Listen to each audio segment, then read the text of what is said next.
Be Wealthy and Smart, episode 1404.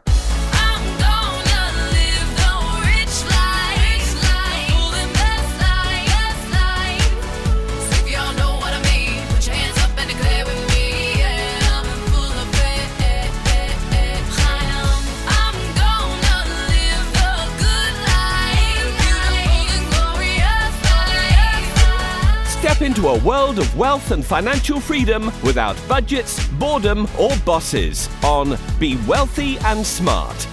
And now, here's your host, Linda P. Jones. Welcome to Be Wealthy and Smart. I'm Linda P. Jones, America's Wealth Mentor, empowering women and men worldwide to financial freedom. On today's show, we're going to talk about the S&P hitting a new high yesterday. Yes, in spite of a difficult September, the S&P reached new all-time highs. And that's in spite of disappointing jobs and manufacturing data numbers from August. However, equities have rebounded mainly because people are anticipating the Fed will cut interest rates.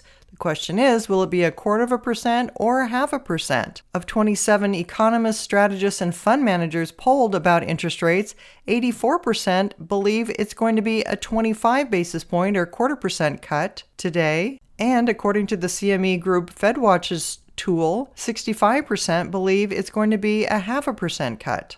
Nonetheless, both groups polled responded that 74% believe a soft landing is still likely. Now, the argument for the 0.25% cut is that the Fed has already indicated they want to start changing their policy and start easing. We do, of course, have the election coming up, which they say has nothing to do with it, but there it is. The 0.5% camp says that it might spook the markets, and they're afraid that if the Fed cuts by 0.5%, it's too much or may be seen as there's some problem with the economy. The reality is most numbers are looking really good. Inflation is still a tad bit too high, but the jobs market is substantially weak, and that's what's giving the Fed room enough to be able to cut possibly 0.5%. The consumer makes up 70% of the economy, so we really need to look at how is the consumer feeling about things. And when we look at retail sales, we can see they were stronger than expected in August, which means that consumers are showing resilience despite fears of an economic pullback. Spending rose 1.7% for miscellaneous stores and 1.4% for online retailers. Adam Turnquist, Chief Technical Strategist at LPL Financial, said a 50 basis point cut may further imply a downgrade of the Fed's view on the labor market. That would be more of a concerning sign. I think there's going to be a pretty big deviation between what the market is expecting and what the Fed is going to project. Yeah, so there is that fear that 0.5% might show some concern by the Fed, which could translate into the markets correcting after that happened.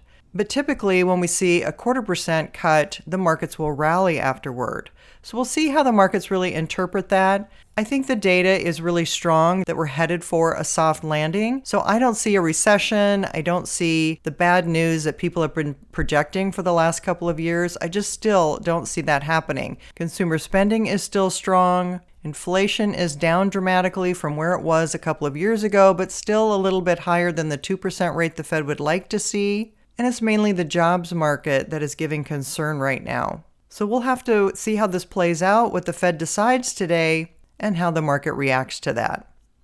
If you haven't yet subscribed to Be Wealthy and Smart, hit the subscribe button and you'll be notified as soon as new podcasts are available. And all of my podcasts are on my website at lindapjones.com/podcasts.